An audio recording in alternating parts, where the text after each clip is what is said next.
What's going on, guys? Welcome back to another episode of Blackwater Podcast, the Blackwater Video Podcast, whatever we're calling it nowadays. I sound like I have a frog in my throat because I kind of do. My dad is a Texas high school football coach, and they beat Grandview in the regional semifinals the other day.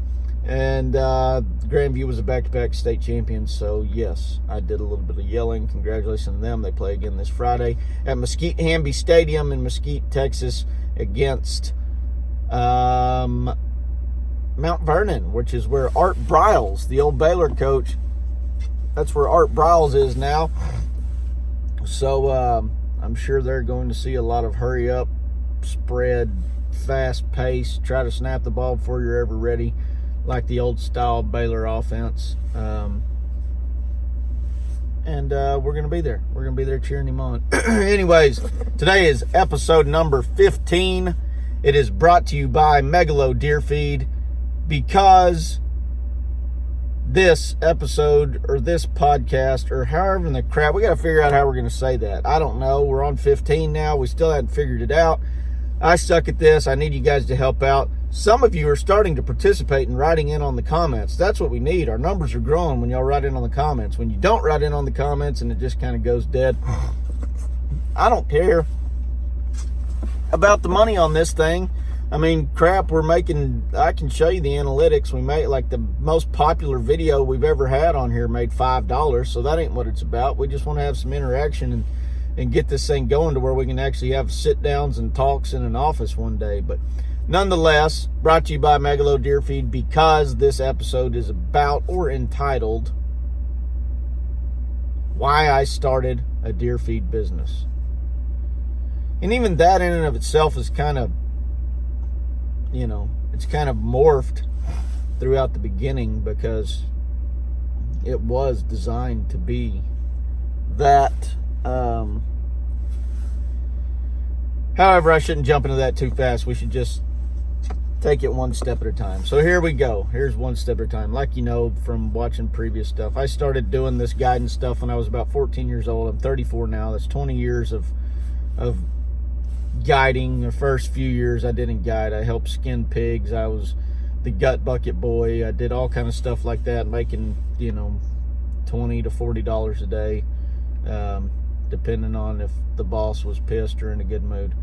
Kind of moved up to being guides at other places. Eventually was a head guide at one place. Eventually took over some ranch manager jobs. Went from ranch manager to some partners on some other things. Some of the partnership stuff, I'm just not built to be a partner, I don't guess. And so I'm, you know, decided I wanted to do stuff on my own the way I thought it should be done, and try to do it by the book, try to be nice to everybody, and you know, just be upfront and honest about things and see how that worked. That's how Blackwater came about. Blackwater has been amazing for us. We have great people that work it, like Jancy and Kyle and Jason and Brandy and everybody that's involved with Blackwater, that anybody who's dealt with us before, I'm sure you've talked to or met in some capacity. And that thing is just rolling like an absolute freaking freight train. I mean, we had 4,300 inquiries last month about people looking to hunt. Unbelievable. Like, never in my life would I have imagined something like that. So that's where that went into.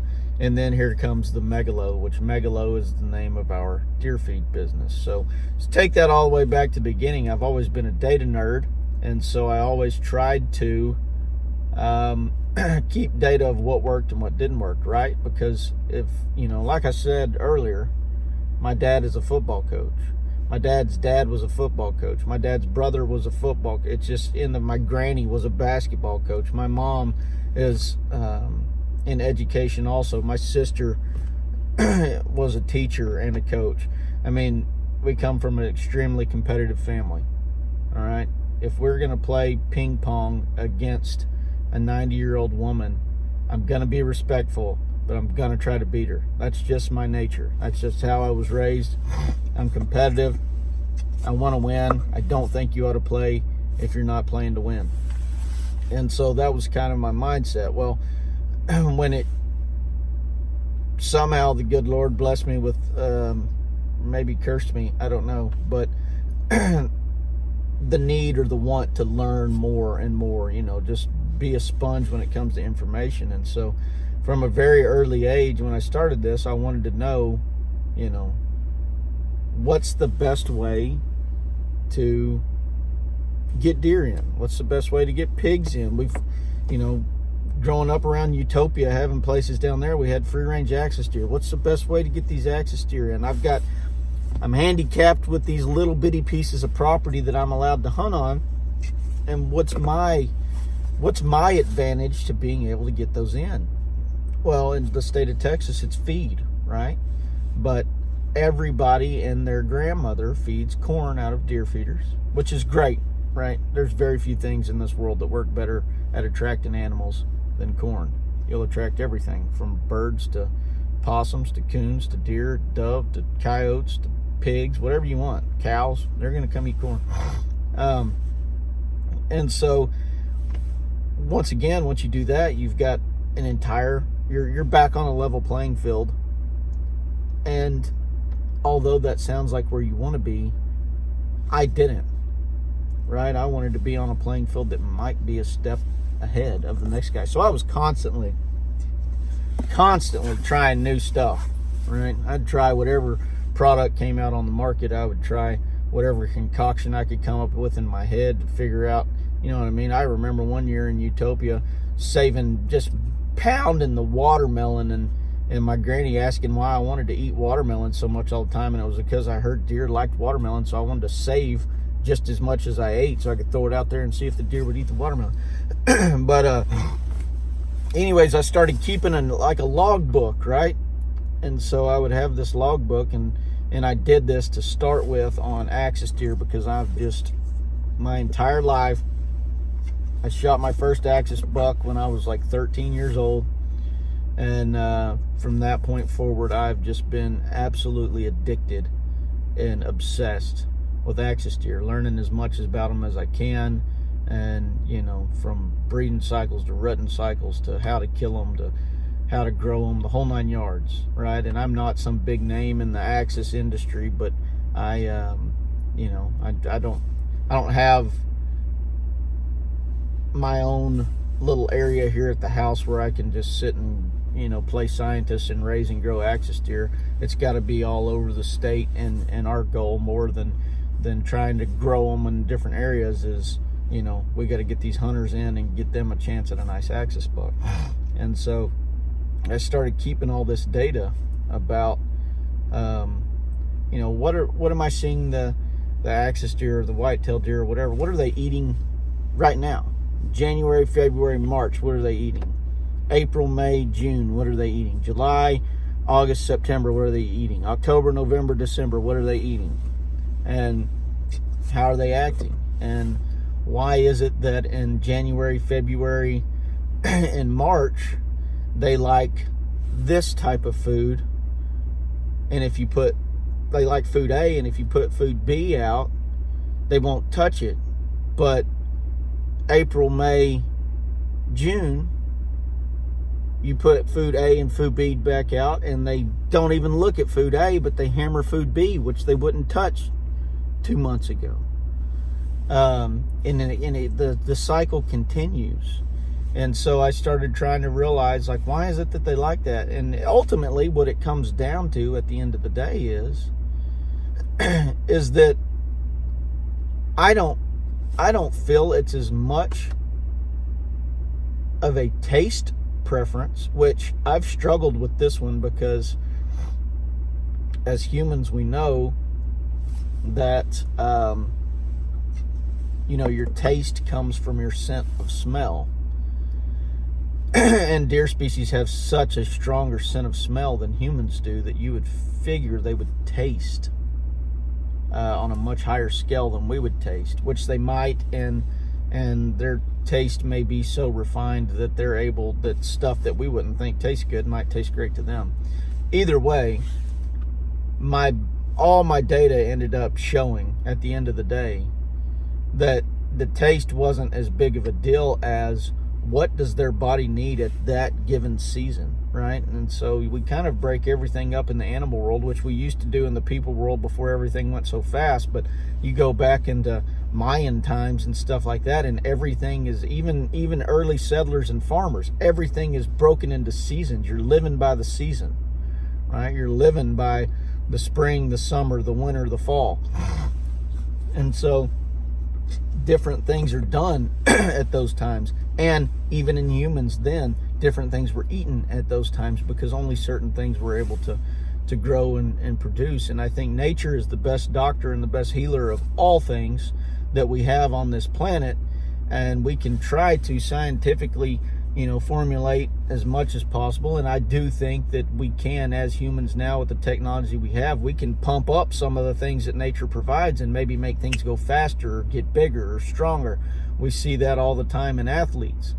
But there's still a need for product X or product Y or product Z to the body, depending upon what season you're in. And so that's what all my data showed, was that in Season 1, this was it. Season 2, this was it. Spring, this. Fall, winter, summer, all these. They each had something different that the deer really craved during that season. And luckily for me, just trying so many different things, I was able to find that. Sorry, this frog in my throat is wearing me out. I feel like I'm about to drown every 10 seconds. But anyways, so that's what I started doing. I started putting those different things out there. Here's a smorgasbord of feed. Choose what you like. And it was just really high percentages of the different seasons. Each, the conglomeration of animals was choosing this product. And then when we would switch to this season, the majority of animals was choosing this product. And I'm not talking about somebody's product that you buy off the shelf. I'm talking about raw types of feed ingredients that I'm putting out there. And so that's what we did. We took the number one products that the animals chose in those 4 seasons, and we combined them into one product. And then we added some really good vitamins and supplements into that to build what we call Megalo. And it started that we were going to build it as a deer feed, right? We were going to make the best quality ingredients possible. And we were going to have a deer feed that had no fillers and was just as good as gold on the market for people to actually feed 50-pound bag type feed their animals with, right? Because it started with me going, I'm an outfitter. I've got 3 days to make somebody's dream come true, right? The way most of our hunts work is they come in at noon on day A. They hunt half a day on the first day, they hunt the whole day on the second day, and they hunt till noon on the third day. So I've got 4 sits, really 2 full days on a 3-day, 2-night hunt. I've got 2 full days, 4 sits to make somebody's dream come true. I don't know how many of you guys have ever tried to hunt a big axis buck or a big whitetail buck, but you try to do that in 2 days, it can get kind of hairy sometimes, right? I'm not talking about going to a 100-acre place where my pet Bobby is tied up around a tree and I'm feeding him in the same spot every day and I'm going to go in there and get him. I mean, I'm talking about really going out and hunting these things. In 2 days, it's tough to do. So this product that we were coming up with was helping us because we could get into areas. You can't go pour the crap out in a parking lot and kill a deer. I mean, that's not what this is built for. It's built to give you an advantage to what you already know as a good hunter. And that is that you get on your maps like we've talked about and you find your pinch points and you find your areas that you know deer are in. And then you go put this stuff out there and you're going to hold those deer in an area that you can get to, right? Because a lot of times those deer are going to put themselves in situations that don't make it easy on you. They're going to use this trail on a day that they know they feel the wind blowing this direction. They're going to use this trail. And by God, if you're on that side, because you can't get in on this side, and if you're on that side, they're going to smell you before you ever get anywhere close to having a shot. That's why we built Megalo, because now I know where the deer are because I've studied my property, and I know I can get in here and I can get this stuff put down, and I've got a chance to make that deer screw up because I've just put something out that his body needs, and his body knows he needs it, and he's going to screw up and come in there. I've got a better chance now of him screwing up and coming in there and me getting to kill that animal than I would had I not used the product. And the product in an attractant form is $10.99 a bag. A million times in my life, I would have given $10 to be able to close the deal on a nice buck. And so and what we've learned with that is the more we do it, I've got these places out here, a bunch of my test places, and the more that I put this, if I'm keeping it fresh out there to them, I've got a place right here, right now, that I'm looking at that a guy told me there were no deer on. There were no deer on this area. It's basically farmland with a little bitty creek and pond at the back of it, and it's, one row of trees, and then you can see for 4 miles off the other side. There were no deer out here. I've gone with a 5-pound bag of Megalo attractant, and I'll put it out and I'll watch them on the camera until I can see that the pile's gone, which is usually about 2 days, 3 days. I'll go out there, I'll put another one out there. I've got 13 deer now that sit right here every single day. I could go kill any one of them any day that I wanted to. They sit out there every single day because they found what they need, and I put it in an area that has water around it, and I put it in an area that has a bedding area and a travel corridor, and they don't have to go anywhere now. And that's the same exact thing that you guys can do with this product. Now, like I said, we were going, okay, this is great. It's got stuff in it that is going to really benefit these deer in the growth cycle also. And so therefore, we need to get it in 50-pound bags. We need to get it up. This product is what they call a mash, right? So it's not a crumble. It's not completely powder based like the deer cane or stuff like that you would see, but it is a mash. It's not pellets. So, I had a lot of people that were agitated about, you're not going to be able to feed it through feeders. You need to switch it to pellets. Well, my product's not designed to be in pellets, because to get it into a pellet form, I've got to take away from it so that they can pelletize it.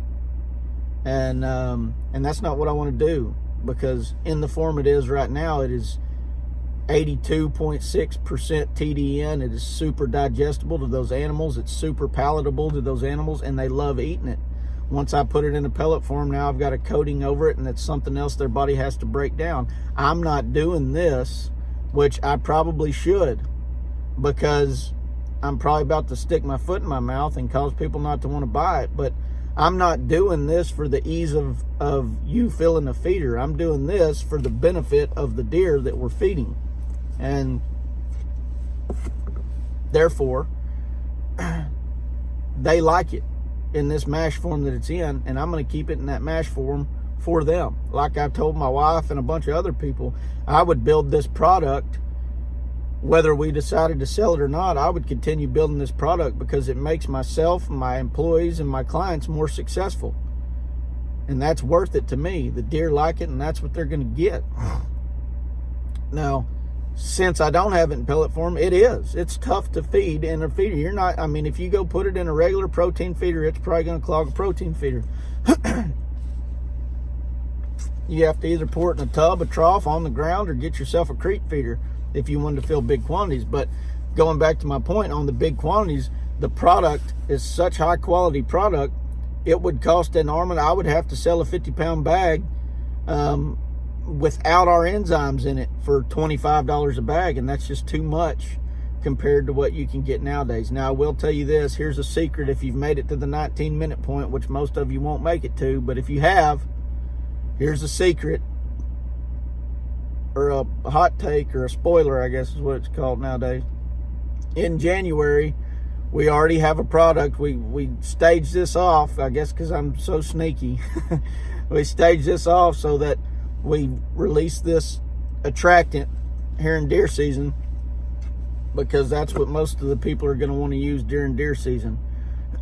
but the product is so good for maintaining, attracting, conditioning, and growing your animals that we have, and we know it's too expensive to sell in 50-pound bags, but we have already developed a product that will release sometime in January that will be a top dressing that you can put on top of your regular feed. So if you're a guy that's feeding pellets and you're buying pellets at $12.50 a bag, or you're a Double Down fan and you're buying Double Down at $14.50 a bag and you're pouring it in there, we're going to have a top dressing that you will be able to pour over the top of whatever feed you want to pour it over, and your deer will be able to get the benefit not only of some Megalo, but of some of these enzymes and packages that we're using in our product. You will be able to add them to your existing product, and your deer will receive more benefit from the product you're already feeding.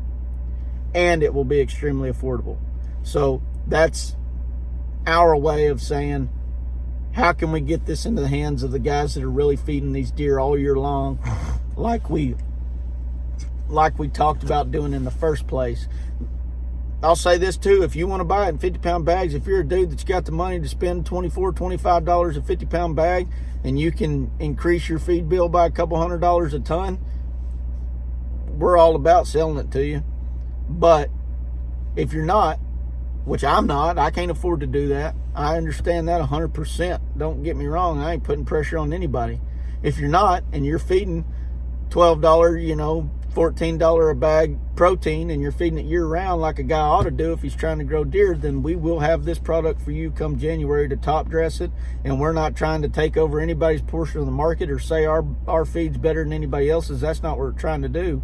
We're trying to say, here's a product that you can pour over the top of your existing feed program and increase the intake, the conditioning, and the growing stages of your whitetail or axis or whatever else it is that you're trying to grow. So the long and short of it is, why did I start a deer feed company? One, because I'm a data nerd and I've collected data for 20 years now to tell me what deer like the most and why they like it the most. And so we did that. And we did that because once I started my own outfitting business, I did not like the stories, which it still happens every now and then, but I did not like the stories of guys paying to go on hunts and not getting what they were after. I wanted everybody, let me say this about myself, I can't stand to let people down. There's two things that get me fighting mad, and that's if somebody tries to embarrass me, I'm ready to fight, and if I feel like I let somebody down, I'm ready to fight myself for doing that. I can't stand those two things. I don't like to be embarrassed, and I don't like to feel like I let somebody down. And so when it comes to our clients, I wanted to make sure that in 2 days, I was able, or my guys were able, to get that client a representative of the species he was after. And this product allowed me to do that. When you think about running over 600 people a year through your operation, and less, I mean, I can count on my hand how many people, and a lot of them, I think we had like 7 people last year that were unable to connect, which we always allow them to come back. But on their first time, they were unable to connect on the species they were after. And a few of those, I know for a fact, were because, the species they were after did come out, and either we had a blown opportunity or it wasn't quite the one that they wanted. But when you run that many people through there a year, it can get difficult over a period of time, and this product has allowed us to continue to be extremely successful in these clients being able to harvest the animal they're after. Whether we dump it out right there in front of them, or whether we've been dumping it out for 3 or 4 days before they get there, they don't have to know it's been out or not. That we haven't sold it up until last Monday, so it's not like we were trying to sell it to anybody. We were just trying to do what it took to get people their animal, and that's what this product has done for us. And then lastly, we did it because, like we always say, PETA can say they care about the animals more than anybody, but that's false. The hunters in the United States and all across the world. The people that participate in hunting care more about these animals than anybody on the planet. You can take that to the bank with you. I'll debate the leader of PETA right now, and we will put her in her place in a hurry, because they do not care as much as we care about the species and the conservation and the health and the benefits of these animals. And this product that we've come up with, the Megalo product, has that. It has what the animals need. We're not putting gimmicks in it to just try to attract them. Okay, I don't have a bunch of funky scents in this product, or I'm not, finding some whatever ancient Chinese remedy or tree or whatever that I can think of to put into this that says it's going to attract deer. Every product in this is a natural product that over 20 years I have found that at certain points of the year the deer crave that and need that product. Now we do, like I said, we do have extra enzymes and extra souped up vitamin packages that get put in there to help benefit or help increase the amount of intake or digestion or production that they get out of that.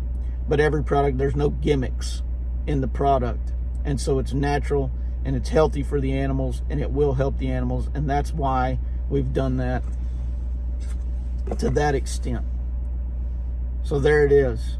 It's because I'm a data nerd. It's because I want my clients to be successful. I want my customers now in Megalo to be more successful. I don't want to trick anybody by having gimmicks out there. And I love the aspects of business, and I love the aspects of business in this industry that I'm so passionate about. I'm so happy for our guys for putting this together, the hard work from thinking, from using this product for a while now to going, hey, let's sell this to the public, to figuring out how to get bags made and how to get bags filled and how to get stuff shipped out to people, and the computer side of it. It was all over our heads, and we were all able to come together and figure out a way to do this. And it sucks putting in the hours because you don't know if it's going to fail or not. And I'll be real honest with you, we've probably only sold 100. I think me and Zach counted it up. Since Monday, we've sold 173 bags or something like that. So not that much in comparison to what you think some of these other guys are selling out there daily. But we took something that we thought people would enjoy because it's worked for us, and we went from step A all the way to step Z, and we've got it out there in the market for you guys now. We hope you enjoy it. There still is, as of today, there's a Cyber Monday, and we're participating in it like everybody else is, and it's 15% off for using the code Cyber Monday today. You get 15% off your total order at megalodeerfeed.com, and we hope you guys go over there and try it out.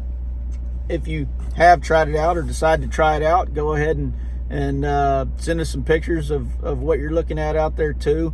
And lastly, the last thing I'm going to say about this is I'm a deer guy. I love deer. I love helping people try to get big deer.